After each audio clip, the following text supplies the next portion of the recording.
안녕하세요. 현대의 진리를 전하고 있는 에스더입니다. 오늘도 구속의 파노라마를 연구를 해 보려고 합니다. 지난 시간에 우리가 14만 4천인과 이 이스라엘 12지파를 연구해 오고 있었는데요. 이번 시간에는 그 레위 지파에 대해서 연구를 해 보도록 하겠습니다.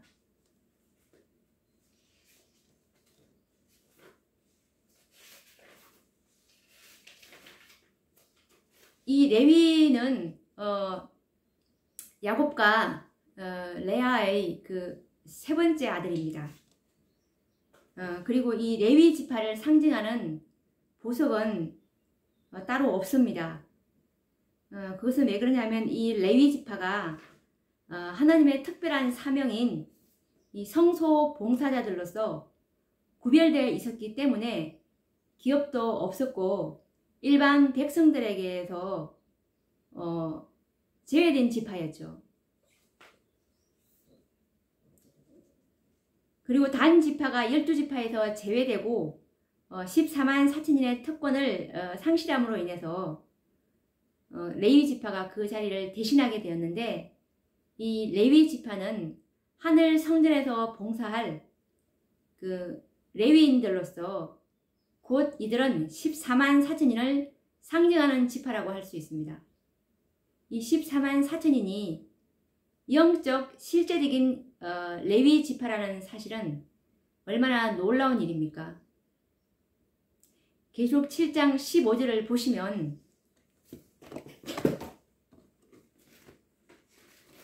요한계시록 7장 15절을 한번 보도록 하겠습니다.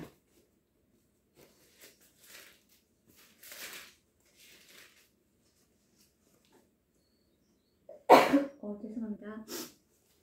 그러므로 그들이 하나님의 보좌 앞에 있고 또 그의 성전에서 밤낮 하나님을 섬김에 보좌에 앉으신 이가 그들 위에 장막을 치시리니, 말씀처럼 이 14만 4천인들은 하나님의 성전에서 밤낮 하나님을 보좌할 섬길 이 성전 봉사자들이라는 뜻입니다. 그래서 이 레위는 시몬과 품성이 별반 다르지 않는데요. 악한 기질의 품성을 가졌습니다. 그런데 이처럼 놀라운 특권과 은총을 입은 이유가 그들이 생명의 위협을 무릅쓰고 우상 숭배를 거절하고 그리고 하나님 편에 있었기 때문입니다. 이뿐만 아니라 이들은 부모와 형제들 그리고 어떤 인간적인 관계보다는 하나님과의 관계를 첫 번째로 삼은 이 헌신한 그들의 충성심 때문에 이들을 이렇게 하나님께서 놀라운 특권으로 올리셨던 것입니다. 이 말씀은 출애굽기 32장 29절에 보면 자세히 잘 나와 있죠. 그래서 이와 같은 그 레위인들의 믿음과 충성심은 바로 14만 4천인의 믿음과 충성심을 상징한다고 볼 수 있습니다. 이 레위인들을 보면서 어떤 사람도 이 선천적인 악한 기질 때문에 좌절하거나 낭망할 필요가 없습니다. 누구든지 이 레위 지파가 가졌던 믿음과 충성심을 가진다면 모든 악한 기질을 극복하고 죄에서 승리할 수 있을 것이고, 그리고 14만 4천인의 특권을 가질 수 있다는 보증이 됩니다. 앞으로 우리 14만 4천인들은 레위인들이 경험했던 그 위기를 반드시 경험하게 될 것인데요. 짐승과 그의 우상과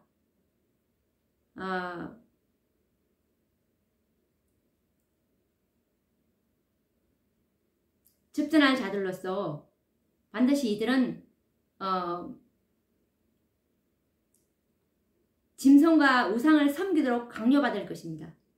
그리고 생명의 위협과 저주를 받으면서도 충성스럽게 하나님의 계명과 예수 믿음을 지켜야 할 때가 반드시 올 것이기 때문에 그렇습니다. 이 레위 지파의 그 깃발은 제사장의 깃발입니다. 제사장의 모습을 그린 그 깃발이 레위 지파의 깃발이라고 볼 수 있는데요. 그러면 우리가 이 레위 지파를 꼼꼼히 또 연구를 해보도록 하겠습니다. 이 말라기서 3장 3절 말씀을 보시면 이 마지막 지성소에서 중보 혜택을 받을 자들이 바로 이 레위 지파를 표상하는 14만 4천인들인데 예수님께서 우리를 얼마나 정결케 해 주실지 그에 대한 말씀의 약속인데 한번 읽어보도록 하겠습니다. 그가 은을 연단하여 깨끗게 하는 자같이 앉아서 레위 자손을 깨끗게 하되 금, 은같이 그들을 연단하리니 그들이 의로운 제물을 나 여호와께 드릴 것이라 라는 말씀이 있습니다. 그래서 부조 236페이지 말씀을 보시면 이 지파의 경우에 있어서는 이 지파는 레위 지파입니다. 다른 지파들이 배도하였을 때 여호와께 충성하였으므로 성소의 거룩한 봉사에 직분을 맡아 저주가 변하여 축복이 되었다라는 말씀이 있습니다. 그래서 이 말라기 3장 3절 말씀처럼 예수님께서 이 레위 자손들 그 14만 4천인들을 은을 연단하여 깨끗게 하는 자같이 앉아서 이들을 깨끗하게 하되 금과 은같이 그들을 연단하시겠다고 하셨습니다. 풀무불 속에 집어넣어서라도 연단케 해주시겠다는 뜻입니다. 그래서 이들이 결국에는 의로운 제물을 여호와께 드릴 것이라는 그 약속의 말씀을 하셨습니다. 우리가 앞으로 얼마나 깨끗하게 될지 그와 더불어서 우리가 얼마나 많은 고난과 시련과 경험을 겪게 될지, 왜냐하면 이것이 아니면 우리가 결코 정결케 될 수 없기 때문에 그렇습니다. 그래서 이 레위인들은 곧 14만 4천인들을 표상한다고 볼 수가 있죠. 그래서 이 레아는 셋째 아들을 낳고서 이름을 이제 레위라고 하게 되는데, 창세기 29장 34절 말씀을 보시면 그가 또 잉태하여 아들을 낳고 가로되 내가 그에게 새 아들을 낳았으니 내 남편이 지금부터 나와 연합하리로다 하고 그 이름을 레위라 하였으며, 라는 말씀처럼 이와 관련된 정언의 말씀이 SDA 성경주석 창세기 29장 34절 말씀에 나와 있는데 읽어보도록 하겠습니다. 신속히 이어서 태어난 레아의 셋째 아들의 이름은 레위, 즉 연합으로 지었는데 그것은 이번에는 그녀의 남편이 그녀에게 진실로 연합할 것이라는 희망 때문이었다.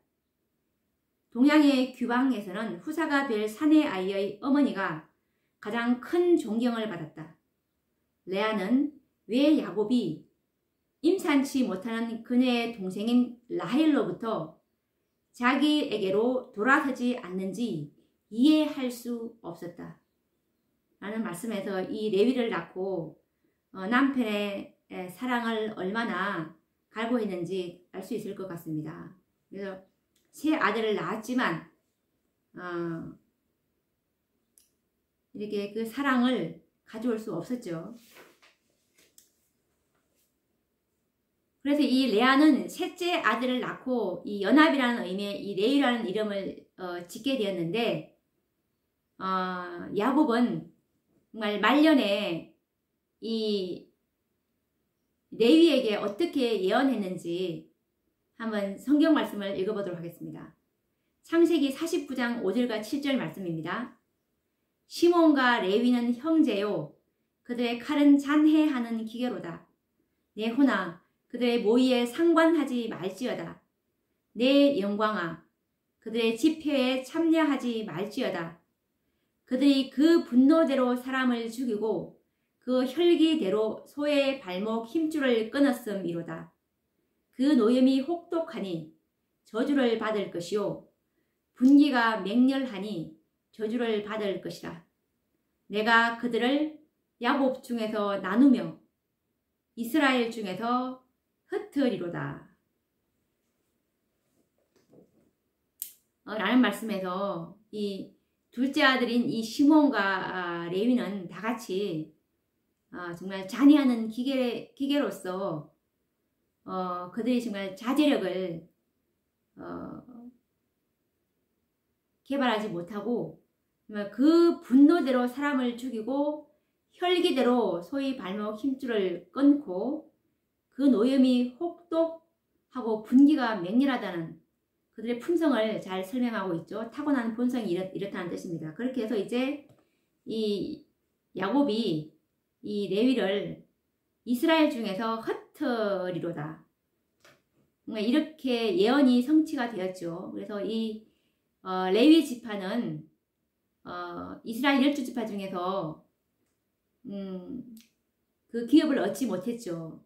그래서 한 곳에 정착하는 것이 아니고 정말 48성읍에 이스라엘 그 12지파의 그 땅에 그 성읍을 이렇게 흩어지게 될 것을 예언하셨습니다. 지난번에 말씀드린 것처럼 이 시몬과 레위처럼 이런 성격의 소유자들은 같이 이렇게 모아놓으면 그 악이 더 번성할 수 있기 때문에 하나님께서는 이렇게 하셨어요. 그렇게 해서 부조 584페이지 말씀을 보시면 그들의 죄가 그들을 하나님께로부터 분리시켰고 라는 말씀에서 이 분리의 원인이 이렇게 흩어지게 한 이유가 바로 그들의 죄 때문에 그렇게 됐죠.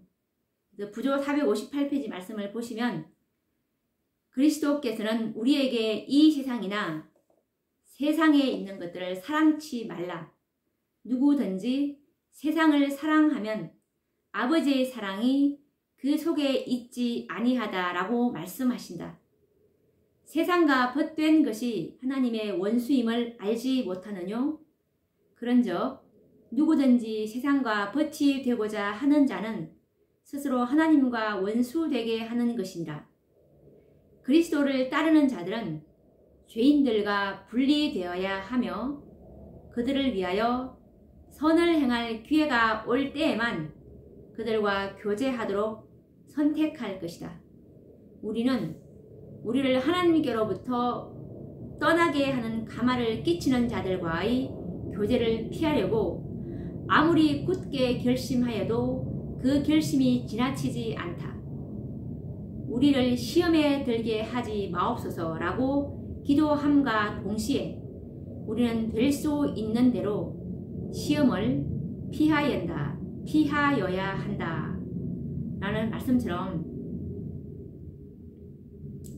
이 예수님을 따르는 자들은 죄인들과 반드시 분리되어야 되고 그리고 이들은 선을 행할 기회가 올 때만 이렇게 그들과 교제하도록 선택해야 할 것입니다. 그렇게 해서 정말 시험에 들지 않도록 늘 조심해야 한다는 뜻입니다. 그래서 이 레위는 시몬과 같은 잔인한 성격의 소유자였지만 시험의 때 어떤 선택을 이제 하게 되는데 이 레위가 위기의 순간에 결정한 그런 참된 헌신의 결과가 무엇인지 한번 알아보도록 하겠습니다. 출애굽기 32장 26절에서 29절 말씀을 한번 읽어보도록 하겠습니다. 이에 모세가 진문에 서서 가로되 누구든지 여호와의 편에 있는 자는 내게로 나아오라 하매 레위 자손이 다 모여 그에게로 오는지라. 모세가 그들에게 이르되 이스라엘의 하나님 여호와께서 이같이 말씀하시기를 너희는 각각 허리에 칼을 차고 진 이문에서 저문까지 왕래하며 각 사람이 그 형제를 각 사람이 그 친구를 각 사람이 그 이웃을 도륙하라 하셨느니라. 레위 자손이 모세의 말대로 행하매 이 날에 백성 중에 3,000명가량이 죽인 바 된지라. 모세가 이르되 각 사람이 그 아들과 그 형제를 쳤으니 오늘날 여호와께 헌신하게 되었느니라. 그가 오늘날 너희에게 복을 내리시리라. 라는 말씀에서 이 사건을 다 기억하실 것입니다.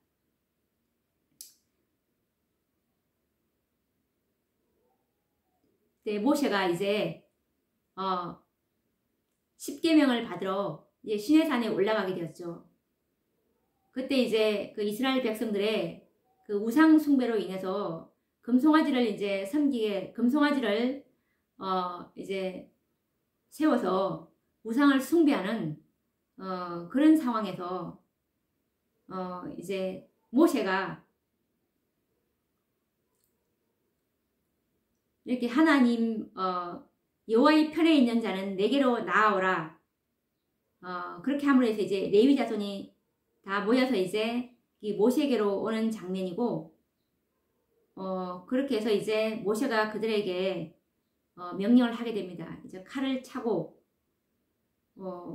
정말 형제, 부모, 이웃을 다 도륙하라고 하는 그 장면을 다 아실 것입니다. 이와 관련해서 구조 324페이지 말씀을 한번 읽어보도록 하겠습니다. 진영 입구에 서서 모세는 백성들을 향하여 누구든지 여호와의 편에 있는 자는 내게로 나아오라고 큰 소리로 외쳤다. 배도에 가담하지 않았던 자들은 모세의 오른편에 자리를 잡고 범죄하였으나 회개한 사람들은 왼편의 자리를 잡기로 되어 있었다. 백성들은 이 명령을 순종하였다. 레위 지파는 우상 숭배에 가담하지 않았다는 것이 드러났다. 그래서 이제 이 레위 지파는 오른편에 이제 서게 됐다는 뜻이죠. 그래서 그날 이제 도륙한 그 백성들이 3,000명 가량이나 되었습니다. 이와 관련된 증언의 말씀이 구해증언 3권 301페이지 말씀인데 읽어보도록 하겠습니다. 여기에서 모세는 진정한 헌신에 대하여 정의하였다. 그것은 하나님께 대한 순종이며 의를 옹호하기 위하여 서는 것이며 지극히 불쾌한 의무들 중에서도 하나님의 목적을 수행하는 것이며 하나님의 요구가 친구나 가장 가까운 친척들의 요구보다도 높다는 것을 보여주는 것이다. 레위 자손들은 범죄와 죄에 대해 하나님의 공의를 실행하기 위하여 하나님께 자신을 성별하였다.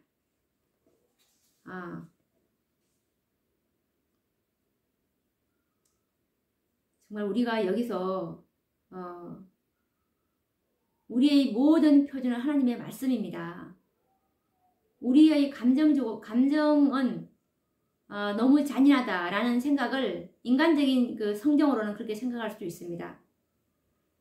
그렇지만 의와 공평의 하나님, 공의와 자비의 그 하나님께서 말씀하실 때는 분명히 깊은 이유가 있는 것입니다. 그렇기 때문에 이 절대적인 신뢰가 중요한데요. 이 레위 자손들은 정말 하나님의 그 의를 옹호하기 위해서 섰고, 그리고 여기서 정말 진정한 헌신이 무엇인가를 잘 보여주는 신뢰가 되었죠.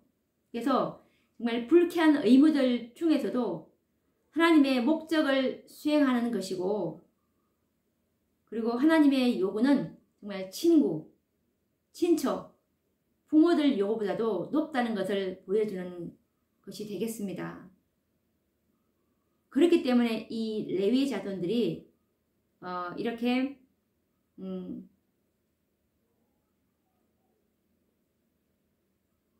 축복을 이제 받게 되는 그런 결과가 이제 이르러 오게 되는데, 이 레위는 아버지로부터 저주에 가까운 선고를 받았죠. 이 잔인함과 이 분을 참지 못하는 성격 때문에. 그런데 이 시험을 이긴 후 모세로부터는 축복의 선고를 듣게 되었습니다. 이와 관련된 성경 말씀을 한번 읽어보도록 하겠습니다.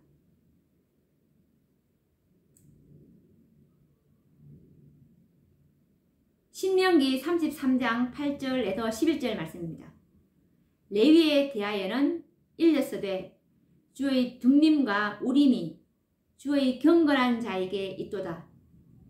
주께서 그를 마사에서 시험하시고 머리바 물가에서 그와 다투셨도다.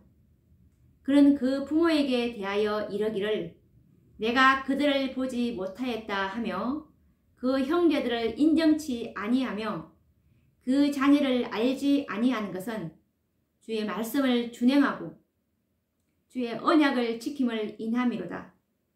주의 법도를 야곱에게 주의 율법을 이스라엘에게 가르치며 주 앞에 분향하고 온전한 번제를 주의 단 위에 드리리로다. 여호와여 그 제산을 풍족해 하시고 그 손의 일을 받으소서. 그를 대적하여 일어나는 자와 미워하는 자의 허리를 꺾으사 다시 일어나지 못하게 하옵소서. 라는 말씀처럼 정말 이들이 이제 이 출애굽기 32장 26절에서 29절 말씀처럼 이 시험에서 이 우상 숭배하는 그 시험으로부터 이게 그들이 진정한 헌신을 하게 되므로 모세로부터는 축복을 받게 되었습니다. 그래서 정말 주의 율법을 가르치고 주 앞에 분향하고 온전한 제사를 번제를 주의 단 위에 드리고 이렇게 되는 정말 성전 봉사를 하게 되는 그 특권을 받게 되었죠.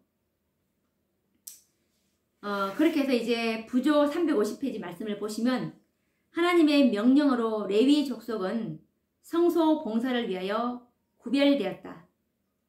고대 사회에서는 모든 남자는 자기 가족의 제사장이었다. 아브라함 시대에는 제사장 직분은 장자의 상속권으로 간주되었다. 이제는 모든 이스라엘의 장자 대신에 성소의 일을 위하여 여호와께서 레위 족속을 받으셨다.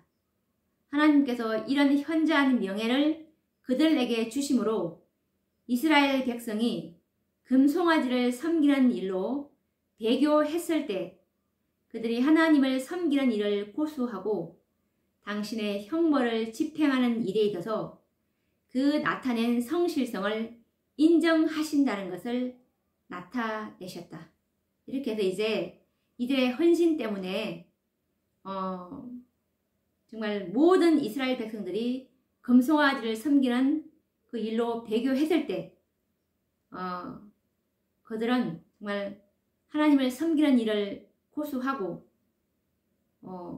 정말 죽음을 무릅쓰고라도 하나님을 섬기는 우상 숭배에 가담하지 않는 그들의 성실성을 인정함으로 인해서 이제 이들은 장자 대신에 성소의 일을 하도록 여호와께서 레위 족속을 선택하게 됩니다.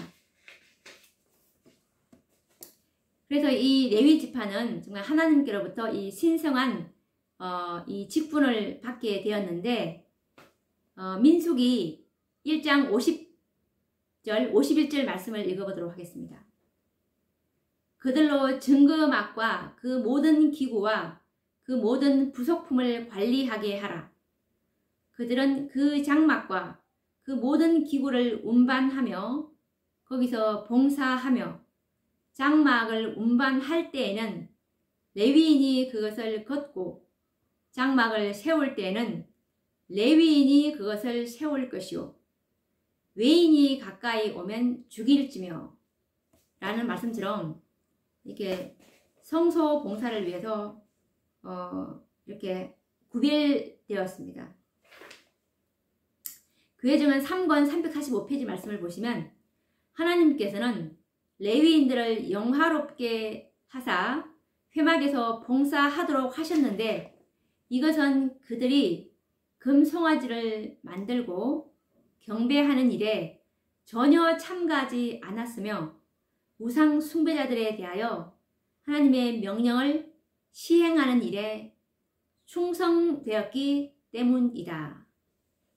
라는 말씀처럼 하나님께서는 정말 레위인들을 영화롭게 해서 회막에서 성소 봉사를 하도록 하셨습니다.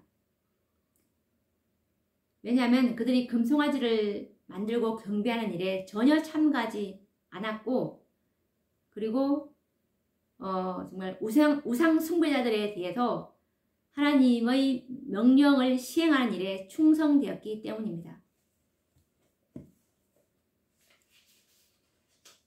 그래서 이 레위 지파의 장막은 바로 성소의 그 사면에 진을 치게 됐는데요. 그 이유가 무엇인지 성경 말씀을 한번 읽어보도록 하겠습니다. 민수기 1장 52절과 53절 말씀을 보시면, 이스라엘 자손은 막을 치되 그 군대대로 각각 그 진과 기 곁에 칠 것이나, 레위인은 증거막 사면에 진을 쳐서 이스라엘 자손의 회중에게 진노가 임하지 않게 할 것이라. 레위인은 증거막에 대한 책임을 지킬지니라 하셨습니다. 라는 말씀처럼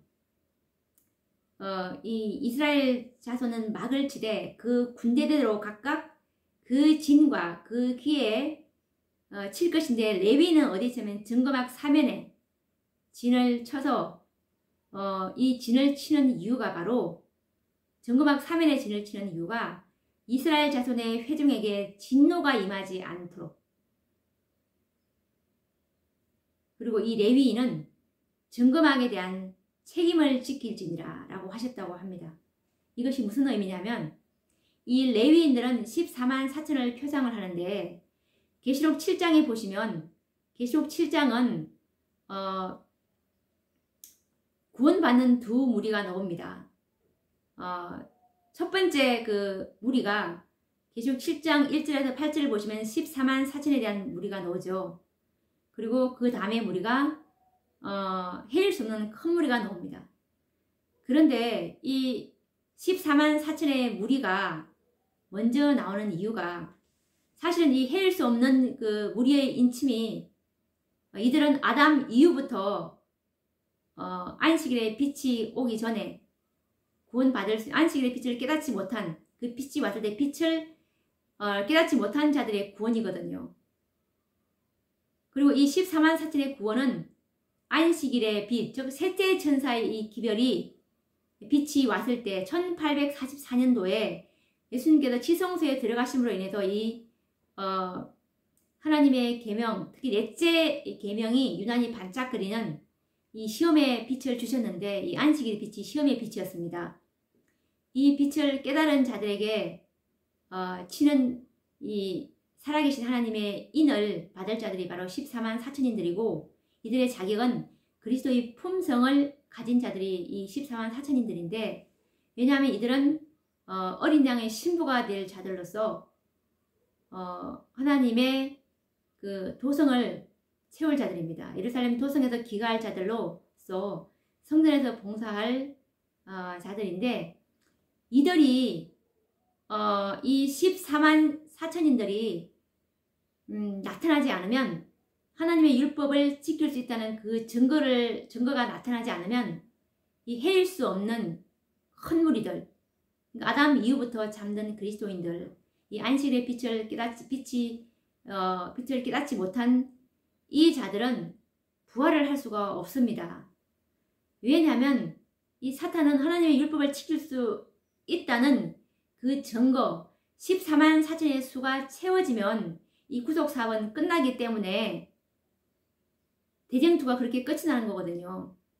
그렇기 때문에 이 요한계시록 6장 9절 말씀을 보시면 그 제단 곁에 있는 그 사람들이 신원하는 장면이 보이지 않습니까? 언제까지 우리가 여기서 누워 있어야 되냐?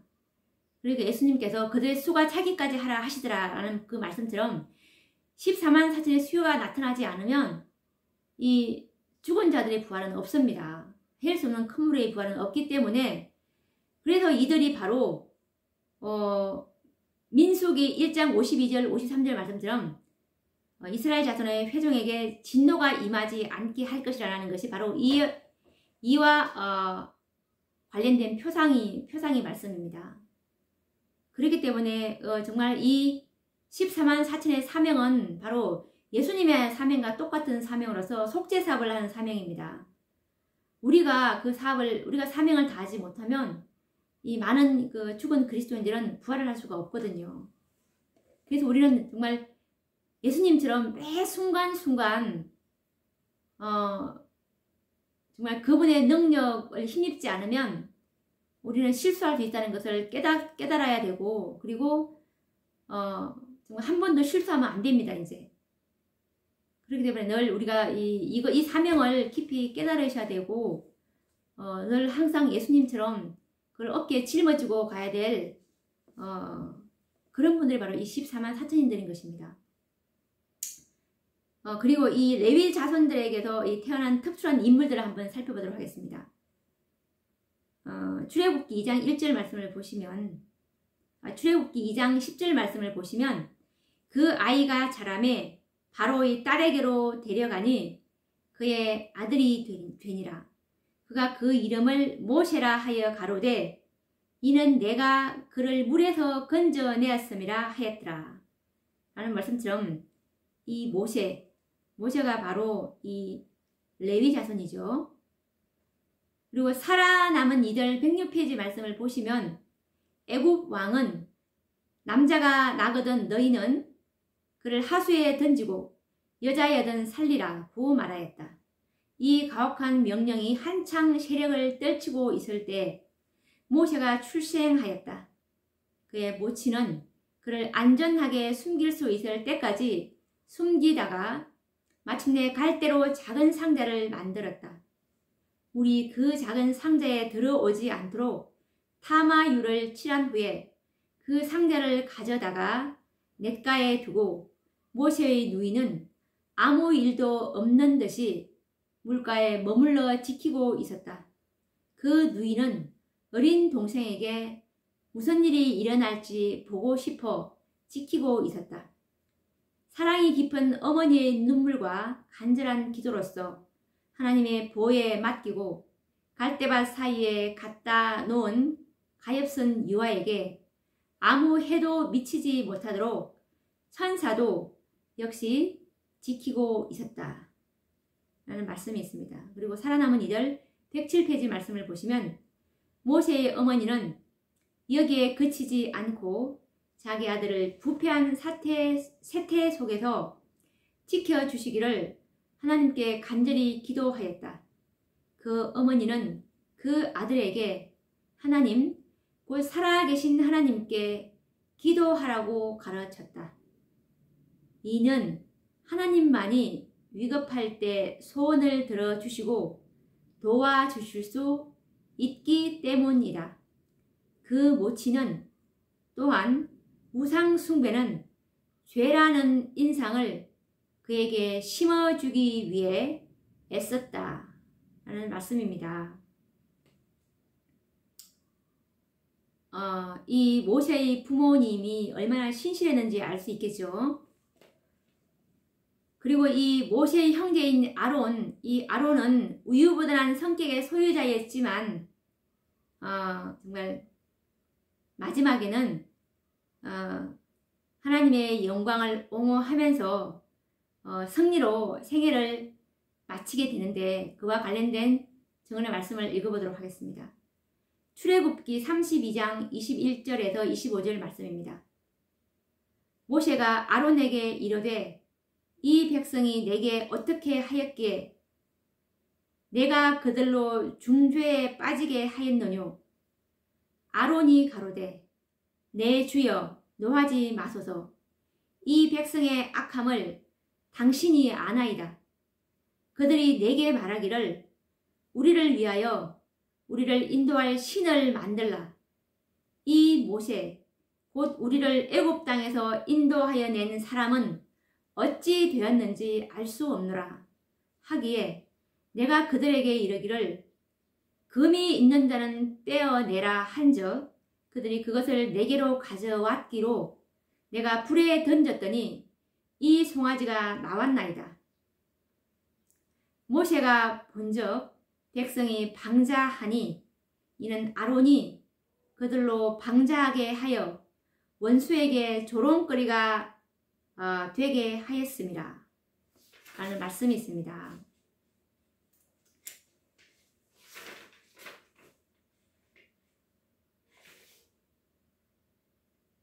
그리고 출애굽기 32장 1절에서 5절 말씀도 한번 읽어보도록 하겠습니다.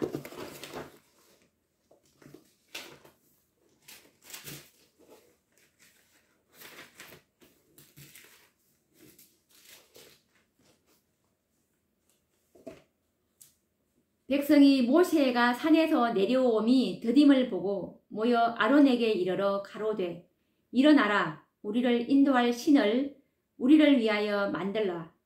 이 모세 곧 우리를 애굽 땅에서 인도하여 낸 사람은 어찌 되었는지 알지 못함이니라.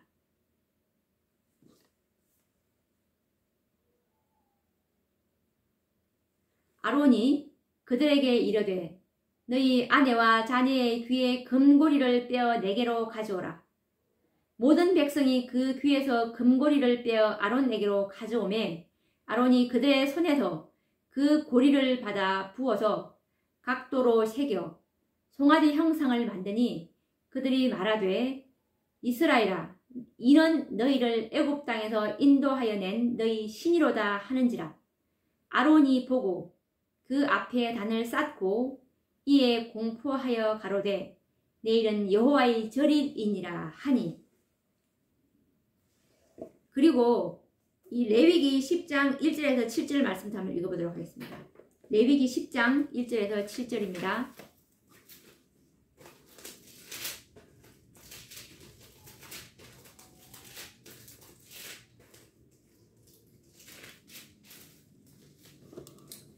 아론의 아들 나답과 아비후가 각기 향로를 가져다가 여호와의 명하시지 않는 다른 불을 담아 여호와 앞에 분향하였더니 불이 여호와 앞에서 나와 그들을 삼킴에 그들이 여호와 앞에서 죽은지라.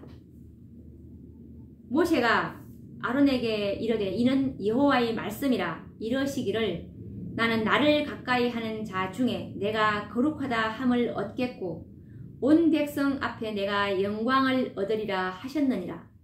아론이 잠잠하니 모세가 아론의 아잡이 우시엘의 아들 미사엘과 엘사반을 불러 그들에게 이르되 나와 너희 형제들을 성소 앞에서 진 밖으로 메어가라 하매 그들이 나와 모세의 명대로 그들을 옷 입은 채 진 밖으로 메어내니 모세가 아론과 그 아들 엘르아살과 이다말에게 이르되 너희는 머리를 풀거나 옷을 찢지 말아서 너희 죽음을 면하고 여호와의 진노가 온 회중에게 미침을 면케하라.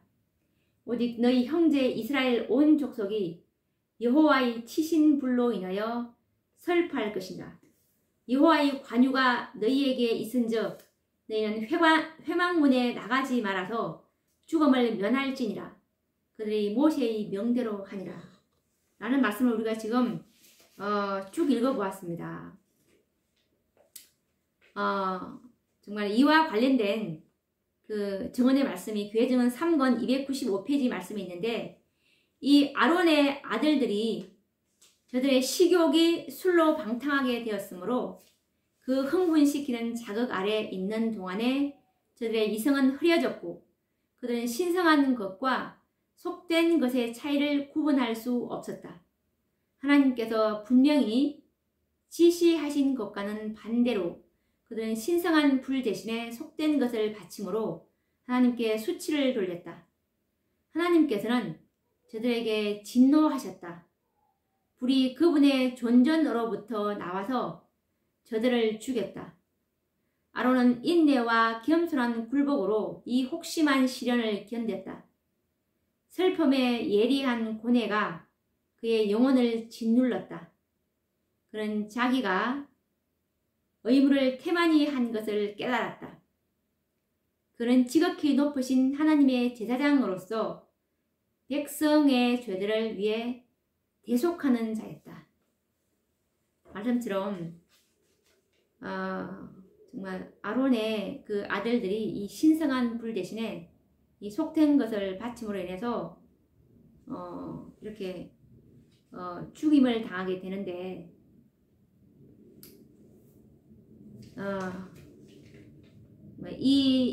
이것에 대한 그 아론의 태도가 어땠는지 한번 읽어보도록 하겠습니다. 부조 361편의 말씀을 보시면 아론은 말이 없었다. 아무런 경고도 없이 돌연히 그의 아들들의 죽음을 가져온 그처럼 무서운 죄가 자신의 의무를 태만히 한 결과임을 안 아버지의 마음은 격심한 고민으로 고통을 당하였으나 그는 자기의 감정을 나타내지 않았다. 그는 슬픔을 나타내므로 죄를 동정하는 것처럼 보여서는 안 되었다. 회중은 그 일로 하나님을 향하여 불평하도록 인도되어서는 안 되었다. 이 나답과 아비후를 잘못 가르친 그 결과로 이렇게 이런 결과가 이런 그 죽임을 당하지 두 아들의 죽임을 당하지 않았습니까? 그래서 그 아버지의 마음이 얼마나 격심한 고민으로 고통을 당했습니까? 그런데도 이 감정을 나타내지 않는 이 아론을 보면서 정말 제사장의 직분이 얼마나 신성한지 그 사명이 얼마나 큰지를 오늘날 우리 이 14만 4천인들의 그 사명이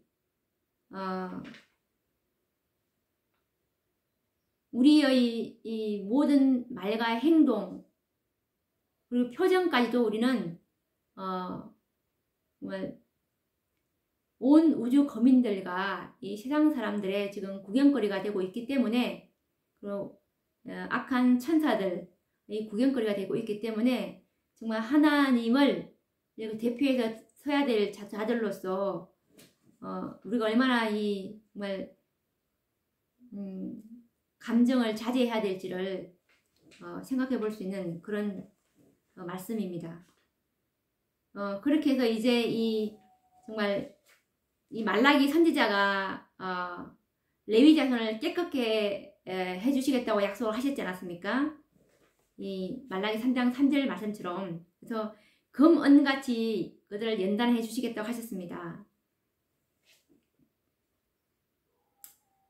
그리고 말라기 3장 1절과 3절을 보시면 주가 호련히 그 전에 임하리니라는 말씀이 있는데 이 말라기 3장에 나오는 이 레위인들이 제가 처음에 말씀드린 것처럼 바로 이 지성소에서 하시는 예수님의 사업과 관련이 있기 때문에 이 예수님은 이 레위인들을 연단하시려 지성소에 들어가신 거거든요. 이 레위인들은 곧 예수님의 신부가 될 14만 4천인들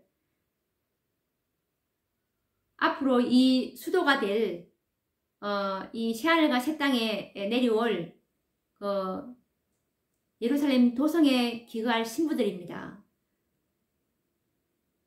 쫓겨난 천사들 3분의 1 대신에 채울 14만 4천인들 즉 성전 봉사자들로서 이들을 얼마나 우리를 연단하시겠습니까?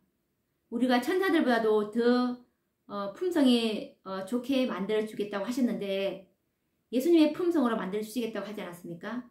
그러니 우리가 얼마나 앞으로 더 깎여야 될 것인지 말라기 3장 1절과 3절 말씀을 다시 한번 읽어보도록 하겠습니다. 만군의 여호와가 이르노라 보라 내가 내 사자를 보내리니 그가 내 앞에서 길을 예비할 것이요 또 너희의 구하는 바 주가 호련히 그 전에 임하리니 곧 너희의 사모하는 바 언약의 사자가 임할 것이라. 그의 임하는 날을 누가 능히 당하며 그의 나타나는 때 누가 능히 서리요. 그는 금을 연단하는 자의 불과 표백하는 자의 잿물과 같을 것이라. 그가 은을 연단하여 깨끗게 하는 자같이 앉아서 레위 자손을 깨끗게 하되 금은같이 그들을 연단하리니 그들이 의로운 제물을 나 여호와께 드릴 것이라. 이렇게 만들어서 이제 의로운 제물을 여호와께 드릴 것입니다. 예수님께서. 이와 관련된 정언의 말씀 대쟁투 424페이지 말씀을 읽어보도록 하겠습니다. 그리스도께서 임하셨다. 그러나 그들이 기대했던 바와 같이 지상에 임하시는 것이 아니고 이미 모형으로 표상된 바와 같이 하늘에 있는 하나님의 성전의 지성소에 임하셨다. 그 사실을 선지자 다니엘은 그분께서 옛적부터 항상 계신 자 앞에 나아왔다고 표현하고 있다. 그는 내가 또 밤 이상 중에 보았는데 인자 같은 이가 하늘 구름을 타고 와서라고 말한다. 말라기 선지자 역시 이때의 오심에 대하여 다음과 같이 예언하였다. 너희의 구하는 바 주가 호련히 그 전에 임하리니 곧 너희의 사모하는 바 언약의 사자가 임할 것이라. 주님께서 성전에 들어가시는 일은 하나님의 백성에게 있어서도 갑작스럽고도 예기치 못했던 사건이었다 라는 말씀이 대쟁투 424페이지에 나와 있는데, 이처럼 말라기 3장에 나와 있는 예수님께서 호련히 그 언약의 사자가 호련히 그 전에 임하는 사건이랑, 그리고 다니엘서 7장 13절에 옛적부터 항상 계신 자 앞에 나온 그 사건이랑, 그리고 열 처녀가 혼인잔치에 들어가는 그 사건이 다 똑같은 사건입니다. 지성소에 임하는 사건입니다. 그리고 대쟁투 425페이지 말씀을 보시면 하늘 성소에서 그리스도의 중보 사업이 그치게 될 때 세상에 살아있는 사람들은 거룩하신 하나님 앞에서 중보자 없이 서게 될 것이다. 그들의 옷은 흠이 없어야 하고 그들의 품성은 핏부림을 통하여 죄에서 깨끗해졌어야 한다. 요한계시록 14장의 기별에 있어서 이 사업이 더 분명하게 기록되어 있다. 이 말씀은 대쟁투 425페이지 말씀인데,